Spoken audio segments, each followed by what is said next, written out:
Head over to Canva website and create a new custom size document. The width will always be 22 inches and the height can be made to your layout size.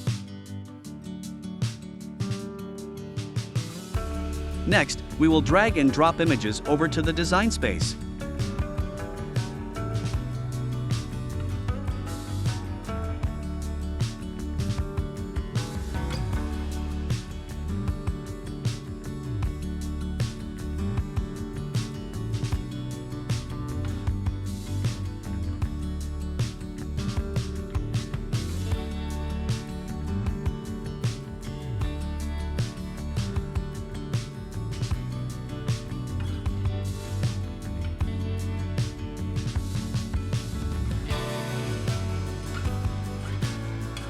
Finally, we will need to export the file as a PNG.